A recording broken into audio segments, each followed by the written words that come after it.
Yo, yo, welcome to Speak Now, Hold Your Peace. I'm Say What I Feel, Andre, and today I got a special guest. I got my man, DJ Dramos. This is a real good interview. This is going to be a real good interview here, man, and I'm going to tell you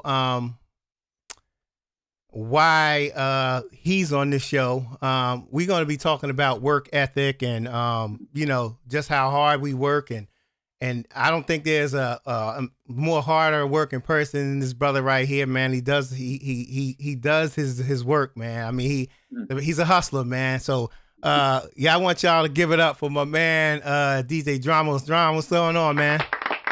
What's up, my man? I appreciate you having me on here. I like this whole thing you got going on. Thanks, brother. Look, man. It's like, so first I want to say, man.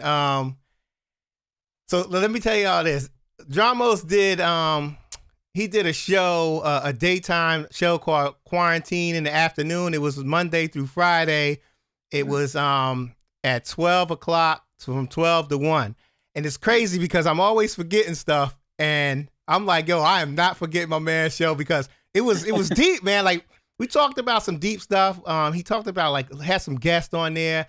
And it was during the time where, we were just ordered to stay home and stuff. And honestly, man, it was a scary thing, and his show got me through it, y'all. Like it was good conversations, man. You come in, you talk, you even you say your part, he'll read your comment, and it was just like you was being heard. So that's how I got hooked. That's how I got hooked on the show. But yeah, so it was a good show, man. And right now. He doesn't do it now because, correct me if I'm wrong, you have a new show, a national show. That's worth clapping for right there.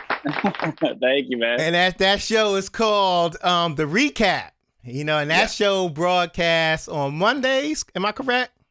Yeah, Monday nights. Okay, so it's gonna be Mondays. If you're the East Coast, it's gonna be at 10 p.m. If you're on the West Coast, it's at 7. Chicago, in that area, you're going to be it's at 9 because we're an hour behind. So, make sure y'all check that out, man. So, appreciate you. Yeah, so let's get started with this interview, man. How'd you get started, Dramos? Man, I know it's a long one, and we're going to get into some different things, but just a little quick. So, how'd you get started, man? I mean, I think for me, it probably was playing in bands when I was younger, you know what I'm saying? And that carried over into my early 20s. And then from there, interning at record labels, and then DJing came from that, and producing music and just dabbling in a lot of different things. And that was all kind of the foundation for what I do now. And then, from DJing and everything like that, that's when I started meeting people. I started meeting some of the radio people that eventually would help me get my foot in the door. And that's kind of helped progress, everything where we are now. But man, you're talking about a journey of almost 15 years at this point, stuff I've been doing since I was a teenager. That really, has laid the foundation for me to begin to do what I do right now. Right. Okay. So let me ask you this, man.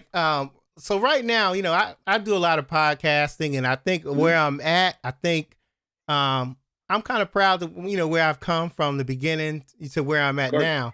And it wasn't an overnight thing. I had some failures and I had, let's see, I had like 1,000 of those, man. But and I know, yeah, exactly. So let me, what was your reaction to some of your failures, man? I mean, I guess you're disappointed, but the thing is, I think when you truly believe in what you're doing, it just kind of, you move on to the next thing. You know what I mean? There's always another idea. There's always something else that you want to try to do.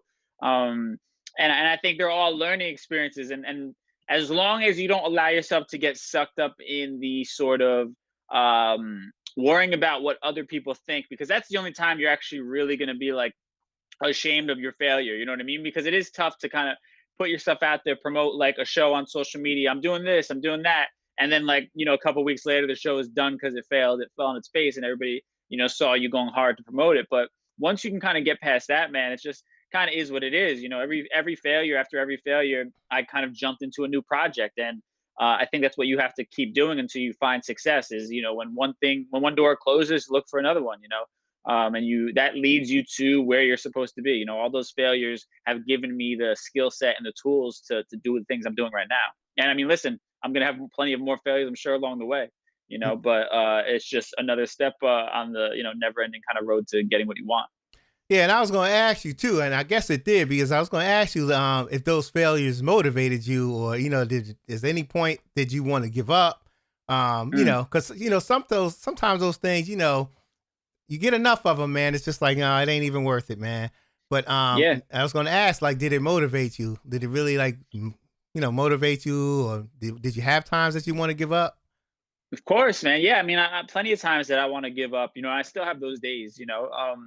But I think when you're truly invested in it, when you love it, you'll take those moments, you'll lick your wounds. You know what I'm saying? Maybe you'll unplug from being out there so much while you're getting over that failure. But after the fact, it's kind of like putting your boots back on and getting back to work. You can't help it. Like, I think you have to have this like unhealthy obsession with it all. You know what I mean? Like, when you're obsessed with something, it doesn't matter what obstacle comes in your way, you're gonna find a way to kind of keep doing it in some form or fashion. So of course those moments, where you doubt yourself and you're sad about whatever failure, whatever thing not working out, they happen. But I think if you're truly obsessed with this and you truly want you get over it pretty quickly, and you just jump into the next thing, and you kind of have this blind, like, confidence that the next thing is going to be what makes it for you. You know what I'm saying? You have to develop that mindset that it's just kind of like, oh yeah, no, this next thing is the one. Until it Right. actually is, you have to keep doing it.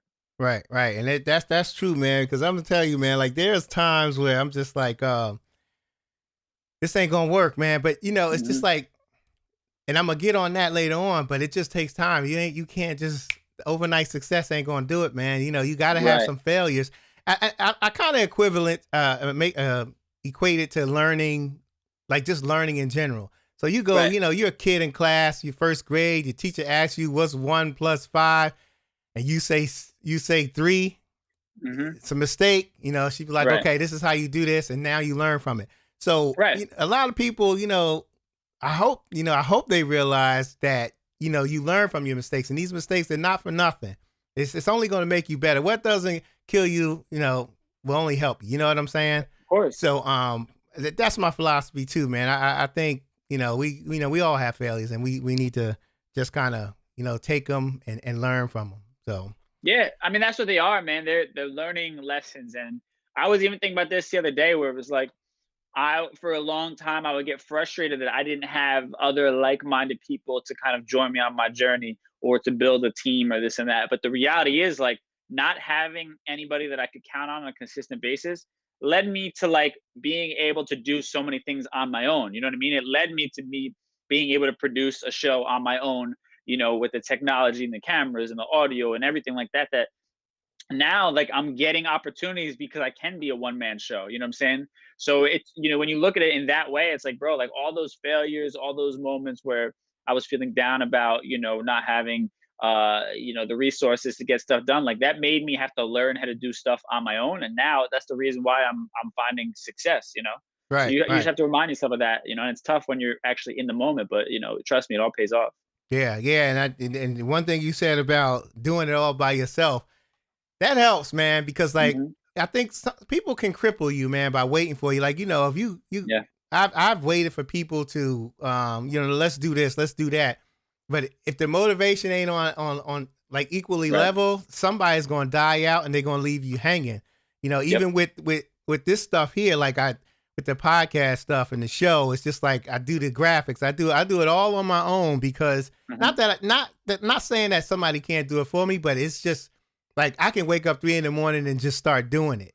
Right. I don't have to call anybody. I can't call somebody 3 in the morning to help me with this and that. So I just do it on my own. And man, it was a process of learning, Of course. just watching and failing. Like, my first podcast was terrible, man. It took me 2 hours to do it, and it was only a 9-minute podcast. So it's just like, Right. but you know what I'm saying? Because like you're gonna Yeah. start over, you don't think you said it right. But Right. doing all that stuff by yourself, it really helps you, and it makes you that much better. You're a one-man show. So Of yeah, course. it does work, man. So Yeah. I remember listening to you on on one of the other shows, you was like, I forgot. I forgot what show it was. You said that you worked at the Breakfast Club, and you after the Breakfast Club, you would go to Connecticut at another station. Yeah. Yo, how was that, man? Did it burn you out? Because I know, like the Breakfast Club is in the morning. You probably get off at, I say, around 11, 12, 10, around 1, 12 or 1 o'clock. And then I would want to get some sleep, I guess. But you said, you would just go to another radio station. How was that, man? Man, it was brutal. I'm not even gonna front. Like, I definitely, that year was one of the tougher years of my life and in this career. And it definitely burnt me out. Like, I was, exhausted physically, mentally, in every way, you know what I mean?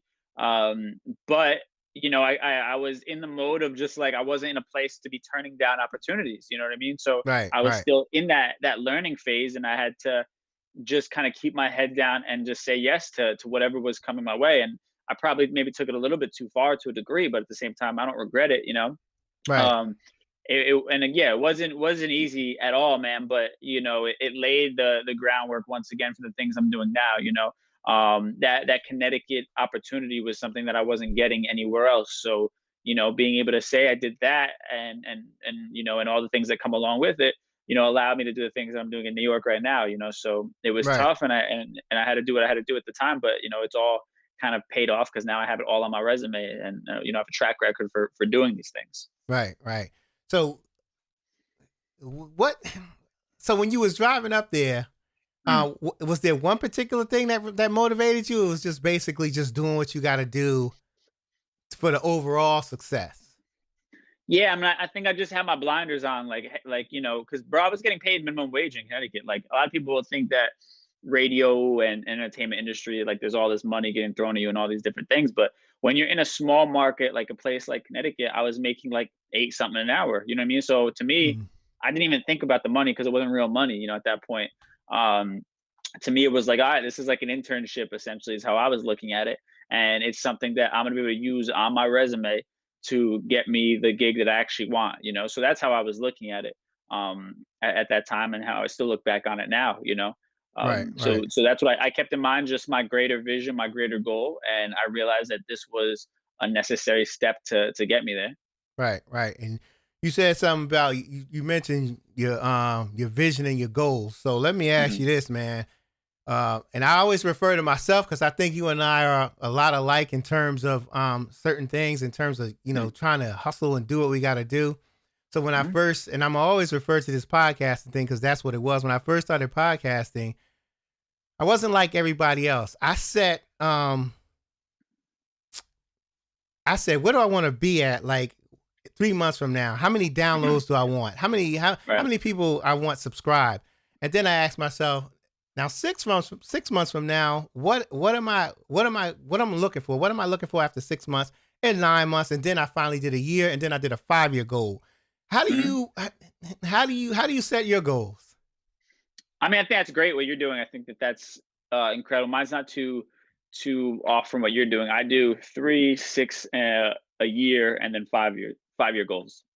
Um, and yeah, I mean, it's you have to do those kinds of things. I do it at the beginning of the year, and then on a daily basis, I'll kind of read over that notebook that I have it all written on, and kind of keep myself in the mindset of knowing what those goals are. But what I'll do is I'll have a few 3 month goals, a few 6 months, a few year, and a few 5 years, and then I'll just break each of those goals down on like a separate piece of paper into every single step possible that I could, like every minimal step. It could be something as small as like emailing this person is going to be on that paper. It's essentially like a to-do list for that goal.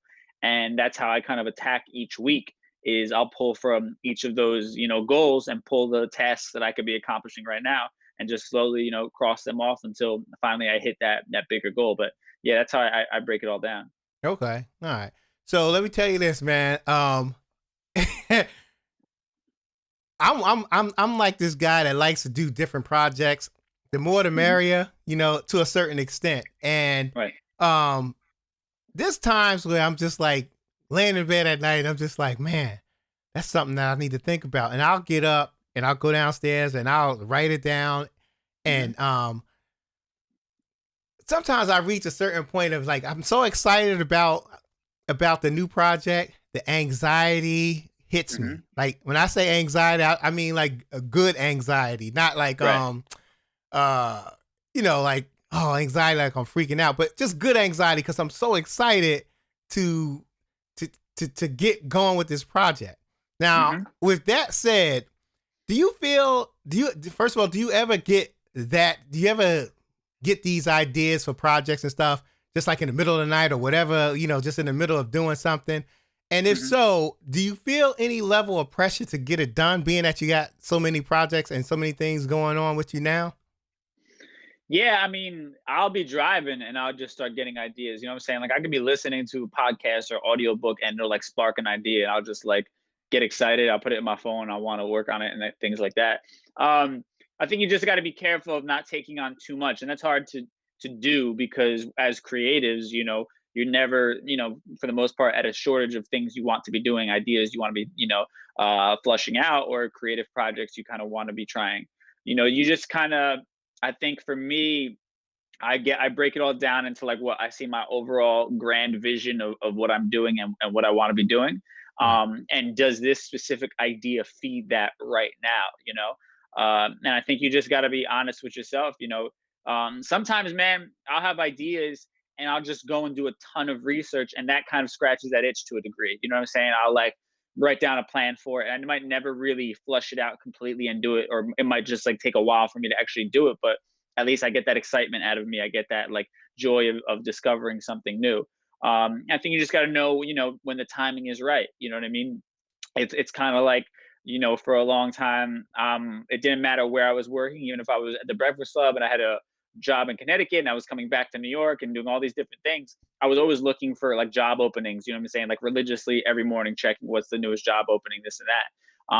And it's only until recently that I've now been like, okay, you have the opportunities that you've been, searching for. And now is the time to, hunker down and just focus on these few projects that you have and give it your all. So you have to just get real with yourself when you're in that moment. When is it time to sit there and you have a real idea that's actually working, and you have to devote the majority of your time to that? And when you can sit there and just keep dabbling in different ideas and projects, because you also don't want to suppress those ideas, because that might actually be the one that gets things popping for you. You know what I Right. mean? Right.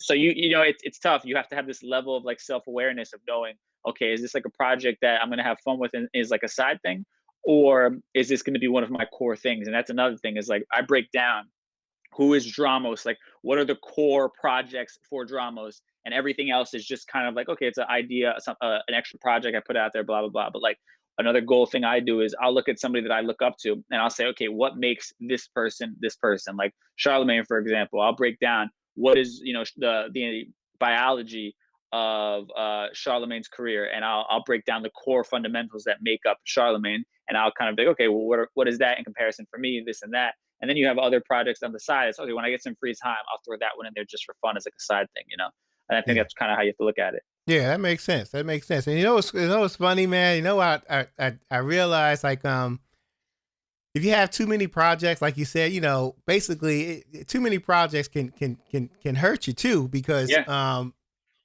in terms of marketing. So with the podcasting again, I refer to that again. Most of my audience came from, I would say 60% came from Facebook, Mm-hmm. about 30% from YouTube, Mm-hmm. and no, I'm sorry, 60% from YouTube, 30% from Facebook, and about 10% from Twitter and all the other ones. So Right. when it came to me marketing, and being there, like, with podcasting, I try to be there, answer questions for everybody, and being on all those platforms, posting the same thing to all of them is easy, but responding to everybody on each different platforms, it was just overwhelming. So with all of those platforms, it was just too much, and I needed to concentrate on the main two, which was Facebook and YouTube, and I excelled even more. And I look at that with projects as the same thing. If you got 6 projects and two of them are really what you do, like you said, you evaluate yourself and what the core values of that project compared to you. you got to get rid of some of those things. Like you're not Right. saying like push them off completely, but the two main ones or whatever, the three, whatever it may be, you got to concentrate on that. So I feel you on that. I totally understand that. So that's some good stuff to know, man. That's definitely some good stuff to know. Yeah, I mean, I think also a good thing I learned too from Clinton Sparks, his book, How to Win Big in the Music Industry. He talks about creating like an ecosystem, making your brand, your personal brand, you as an artist, you as a creative, whatever it is, to be an ecosystem. So make sure every project that you're doing kind of feeds the other one. You know what I mean? It just keeps going around in a circle. Right, right, One project promotes the other project, promotes the other project, and if you're working on something that isn't fitting into that ecosystem, you probably shouldn't be, putting much attention towards it. You know what I mean? Whenever you get an opportunity, ask yourself, does it feed into that ecosystem and feed into kind of my grander vision, right, right. Makes sense. Makes sense. All right.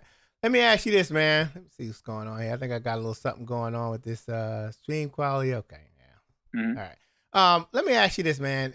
When COVID hit, Mhm. that was a dark time for people. Like it was a real dark time for people. And, people were out of jobs. Mhm. You being a DJ, let me ask you, how'd you feel? Like, did you think your DJing career was over?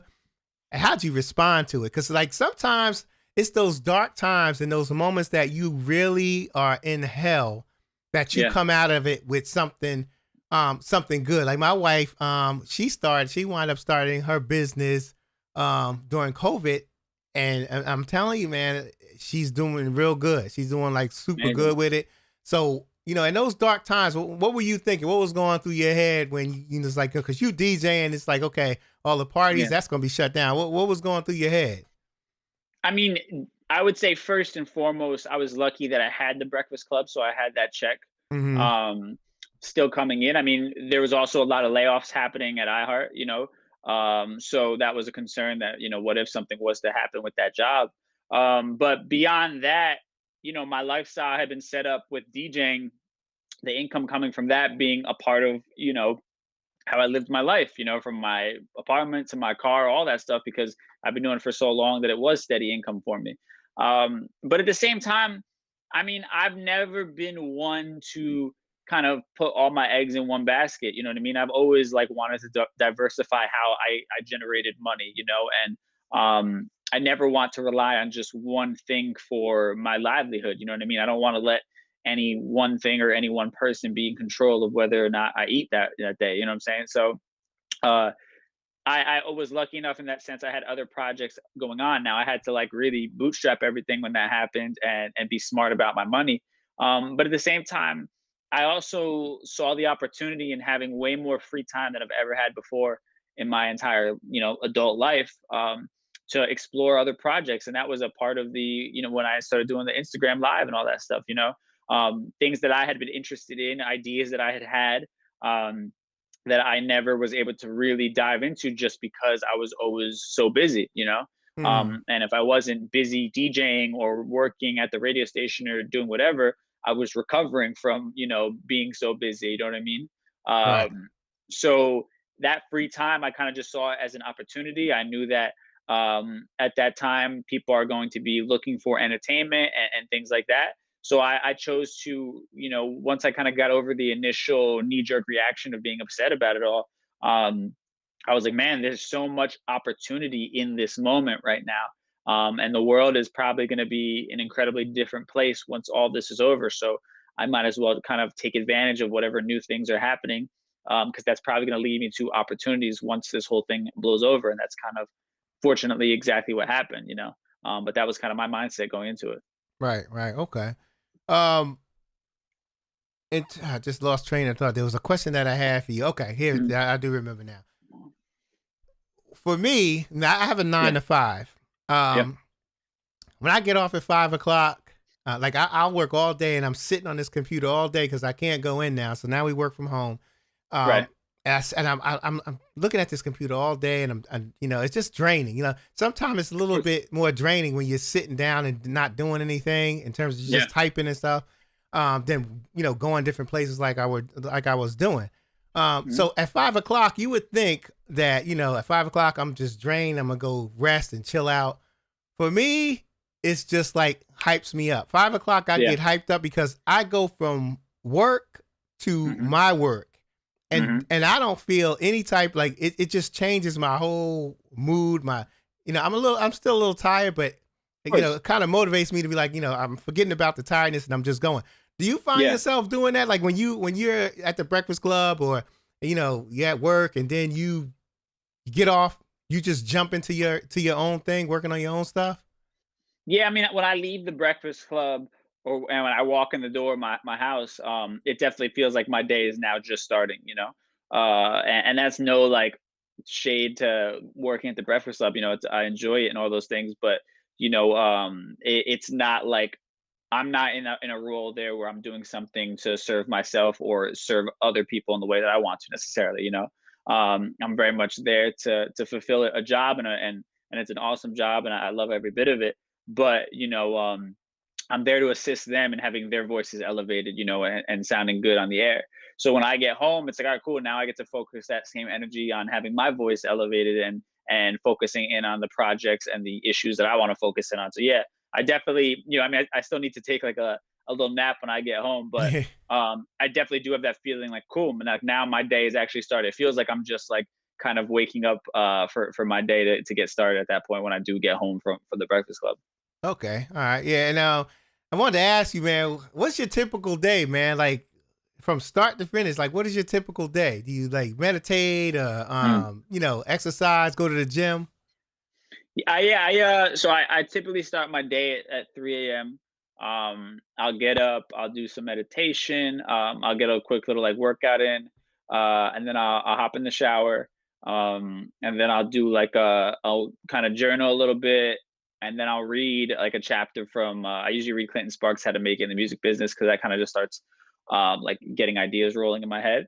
But I'll read that, and then I'll also read over my goals, like we were talking about before. You know, my 3 month, my 6 month, my 1 year, my 5 year, and I just kind of read them over, and I live in them for a little bit. You know what I mean? I feel them as if they actually have come true at that point. You know what I mean? I'll close my eyes and just remind myself of the joy that will come from getting those things, and I'll kind of trick myself into feeling those things now.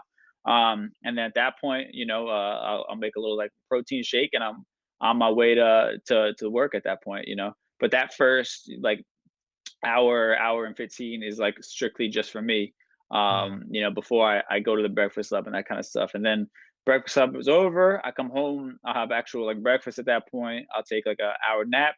And then once I get up from that, it's working on all my other projects. So that'll probably be around, 12 o'clock, 1 o'clock or something like that. So that's still early enough that I can respond to any emails and things like that I might have missed while I was, driving or napping. And I can still be reaching out to people to kind of make whatever connections need to happen. But that's like my typical day, and then I usually wind that down around like 8 o'clock. I'll kind of cut myself off from working around that time. Then I'll just kind of read, talk to my girl, and go to bed and do the same thing over again. All right. Yeah, that sounds like a plan. That's a day, man. That's a full day, Yeah, man. I'll tell you that. Yeah, yeah, man. That's a day and a half if you really want to know. But yeah, yo, man, what was your most successful moment in your life yeah. in terms of Mm. your career? Man, there's a few. I mean, I'll kind of take it in chapters almost. It's kind of like the Breakfast Club was definitely one of my first really big wins, just because it affected my personal life so much. You know what I mean? Like when I became full time at the Breakfast Club, that was when I was really able to like get into an apartment that I liked in an area that I liked. You know what I mean? I had all my health insurance. I had all that kind of stuff. So that was like a great moment at that point. I had a contract, you know what I mean? So I had like guaranteed money, and I could kind of breathe for a little bit. And then I'd say from there, man, you would fast forward to probably like this last year, when I became an on-air personality at one of our sister stations, Z100 in New York. Just because that had been like such a goal from the start, from when I was doing stuff in Connecticut, and it kind of felt like I was being overlooked for so long, specifically for that role. So when that happened, that just kind of was like a nice kind of being able to kind of put that ghost to bed almost. And then, now, um, doing the recap, you know what I mean? Because that, really I feel like has opened the door for me to have my own voice and like a whole new trajectory in my career of doing TV things. And then I can't talk about this next one right now, ink isn't dry yet, but there's one more project that I'm kind of getting all out that like really, is the life changing one for me. That like as far as truly getting paid to do whatever I want to do, you know what I'm saying? Which is a great kind of feeling. So yeah, I would say those are the big ones. And then I mean, even all this kind of collectively, I just bought a property, so that's like Wow, uh, congrats, uh man. thank you, man. So that this whole moment, this whole last year, all these things is like that game changing kind of my life is now forever changed kind of moment. Yeah, that's a blessing, man. Congratulations. Yeah. Definitely a big Thank you, blessing bro. right there, man. Yeah. What was the best? I'm sure you probably, you've talked to a lot of people about certain things, getting help Yeah. and stuff like that. What was the best words of wisdom or Mm. advice that you've ever gotten from somebody? Man, best advice. Um, I'd say Charlemagne. You're telling me about negotiation when it comes to contracts and when it comes to pay and things like that. It's very simple. It's nothing like mind blowing, but he basically just says like you get what you negotiate. You know what I mean? And that sort of like gave me the freedom to know that I need to negotiate the initial numbers because I was always scared of losing the job and losing the opportunity. So now always going into it knowing that this initial offer is their low offer, and like you have to fight for what you want, and now gives me the confidence to do that in my life. Um and man, I mean, there's a lot of different things. I mean, I would say more than just advice, I'm grateful for some of the people that have been put in my life, and that starts with the Breakfast Club. Envy is the reason why I was able to see that like owning a property, owning a house was something I actually could do. You know what I'm saying? Right, right. And he's helped me out with connecting me with certain people. So, just him opening my eyes to that was super helpful, and then even just discovering certain people as a byproduct of the Breakfast Club.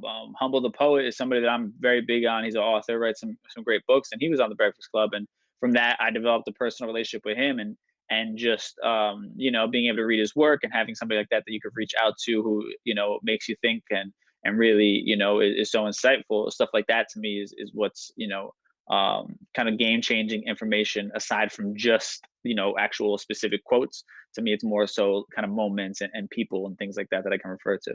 Right, right. And that was my next question. Like when you first started working at the Breakfast Club, for me, Mhm. I'd be a little starstruck, Mhm.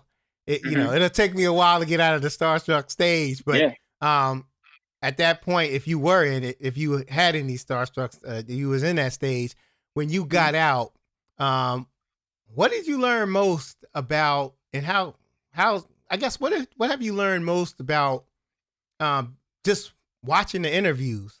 Because I Mm. know I watch those interviews on the Breakfast Club, and it's a lot of knowledge being said on those into Mhm. those microphones. What have you learned in terms of some of the guests and stuff? Like what sticks out and stands out to you? I think you can't always look at people at face value as far as when you decide if you're going to take their advice, their words or not. You know what I'm saying? Like there might be people that you have a core disagreements with, um, but they still have something to teach you to a degree. You know what I'm saying? Mm-hmm. So with the Breakfast Club, I mean, they have a wide spectrum of people, and some people on there, are saying words that might be deemed offensive to people like myself. I can remember Dr. Claude Anderson is someone that he talked about kind of immigrants and how they were taking the jobs of African Americans and all these different things. And as somebody who's Latin, and my brothers and sisters who are immigrants, as far as Mexicans or from Latin America or any other place in the Caribbean, that's not something that I believe in, and I don't believe that.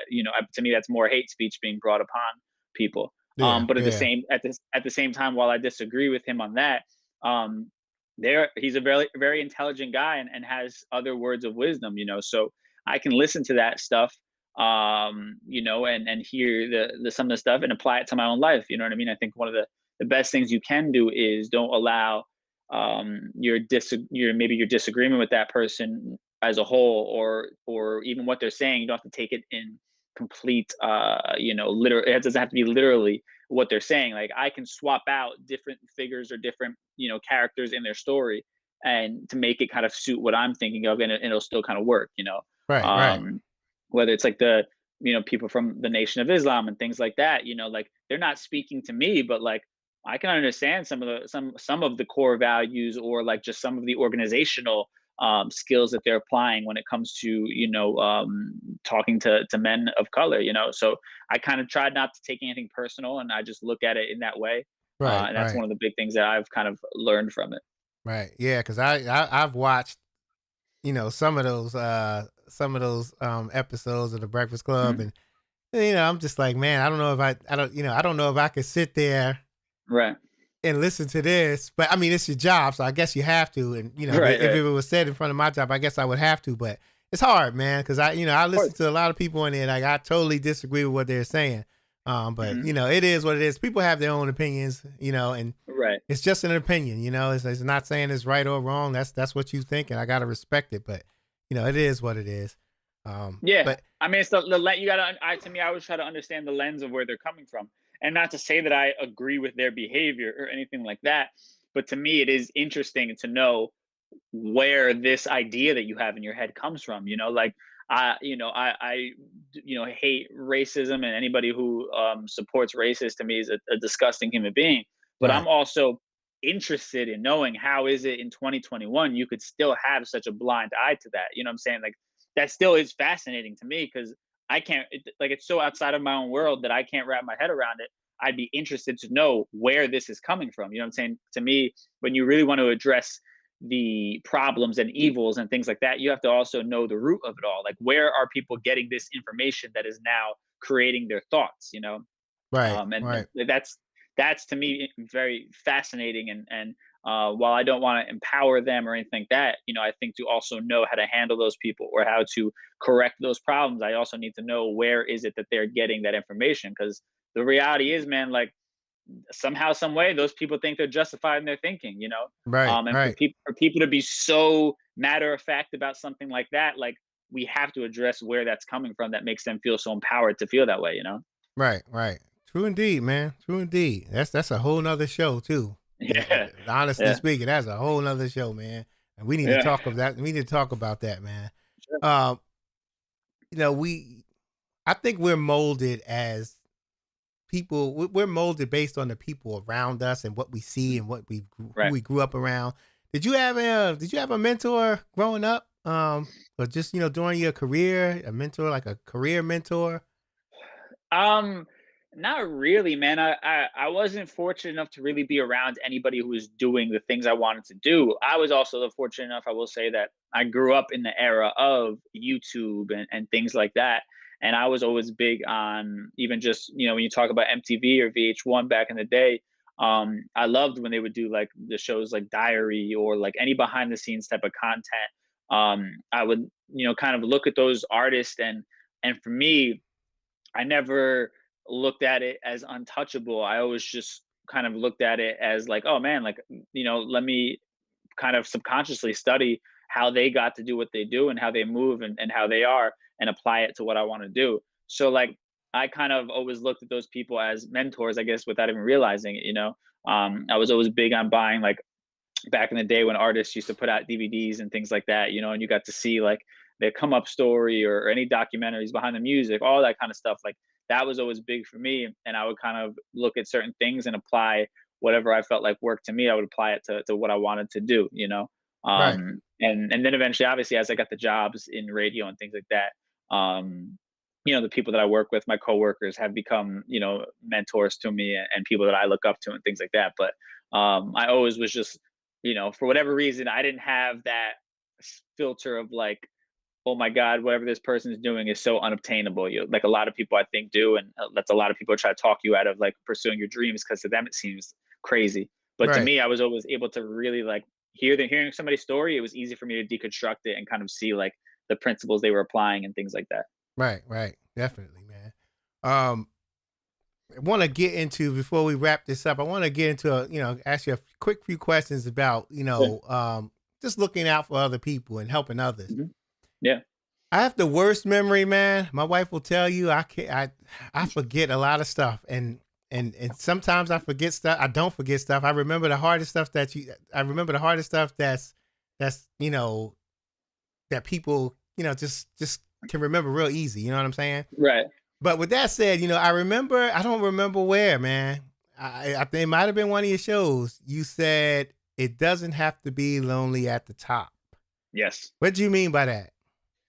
I mean, that's kind of my mantra that I've adapted, but I always hated that saying of it's lonely at the top. You know what I mean? Because to me, it was like, I'm sitting here busting my ass to get to the top of whatever industry or project that I'm working on. And I have to, basically, you're telling me I have to just sit there and enjoy it by myself. And there's no fun in that. You know what I'm saying? Like, Right. I mean, you're a married man, you know how nice it is to be able to share your joys with somebody, and have somebody who has excitement for you and comes along with you for the journey. You know what I mean? So, Right. to me, it was the same thing with this. It was like I always had that inclination that whenever I, like, let's say as a DJ, was like a DJing at a poppin' spot, and I always like invited all my friends to come out and like be and have the VIP experience and all that kind of stuff. To me, that made it more enjoyable. Right. Um, Right. so to me, in that notion, I want, every time I accomplish something, and I do something great, I'm in a position of power or have a platform to do so. I want to pass that back to people and help out others. You know what I mean? In the same way that some people helped me, and also in the way that people weren't helping me. Right. Um, to me, that's more enjoyable, to be like at that mountaintop and you got just like a bunch of people sitting there with you. You know what I mean? I'm more inclined for that, because to me that's just like a never ending legacy. Right. Right. And the reality is, man, like, that person you're helping out might end up becoming even bigger than you ever anticipated, and they might be helping you out next. So all Right. of those things, I just think it's a beautiful thing to be at that mountaintop and just be able to look around, and see all the other people that you were able to kind of help, have that same view as you. Yeah. And it's crazy because it's like with you saying that, I just Yeah. immediately thought it's no fun being in the VIP in the club if nobody's in there but you. Right. Yeah. You know what I'm Right. saying? Right. Like you Yeah. popping bottles and nobody's there. No Yeah. women, not Yeah. my wife, just a figure of speech. No Right. women, none of your Yeah. dudes. It's Yeah. you just sitting there by yourself looking stupid. So gotta Yeah. share the wealth, man. But I'm Nah, gonna it's a great wrap. analogy. Yeah, man. I'm gonna wrap this up, man. I want you to tell us about the recap, man. Yeah. Just how'd you get the show, and how'd that come about? I mean, it all started with those IG lives that we were talking about. Hmm. Um, I was doing that. I had actually, right before the lockdown, um, I had done an interview for them. Like, randomly, one of their producers had hit me up. I think ironically somebody had dropped out of like doing the show, and they last minute needed to fill it. It just happened to be me because I was in the area, which was beautiful. It's kind of life working out the way it's supposed to, but uh, that was the first time I'd heard of the network, and I recorded their studios and all that kind of stuff. So from there, I kind of just told myself, man, like, I'm gonna get a show on this channel at one point. And then the IG lives was like me cutting my teeth and kind of figuring all that stuff out. And since I knew I was doing the IG lives, I went and like found every single person that worked at that network and like followed them on Instagram, and like Hmm. majority of them follow me back. So now I know when I go live, there's a good chance that some of these people are going to start checking out my IG lives when they see me posting and all this kind of stuff. Um, and that's essentially what happened. I was doing the IG lives. They would invite me on to do a couple on their channel and things like that. And little by little, we just started really developing that relationship. And then I started taking the IG lives and started doing the YouTube show, What the World Needs Now, from there. Hmm. And I would just like send it over to their producers, like, hey, check out this project I'm working on. And then eventually, when they started developing ideas for new shows, I was kind of top of mind because I had been doing so many different things, and kind of staying in contact with them and all that kind of stuff, that they reached out to me, and we made it work into what it is now. So that's kind of the story behind it. Right. Okay. Yeah, man. And again, man, congratulations on your success, man. Thank you, bro. I will be tuning in again, everybody. Um, you gotta tune in, man. It's on Mondays at Mhm. 10 p.m. Eastern Standard Time, 7 Pacific Time. Check it out, man. I'm telling you, it's a good show. You will not regret looking at it, man. It's a good show. I'm going to make sure I'm tuned in. Thank you, bro. I get my alarm set, so, you know, we good, man. I set it just like we did the daytime show, man. So, appreciate you. Yeah. So that's going to be it, man. Dramos, stay on, man. I'm just before I end this. But everybody, you know, make sure you tune in, man. I appreciate you coming on too, man. Everybody, I'll see you next week on the next one. Y'all take it easy, be blessed, and we out.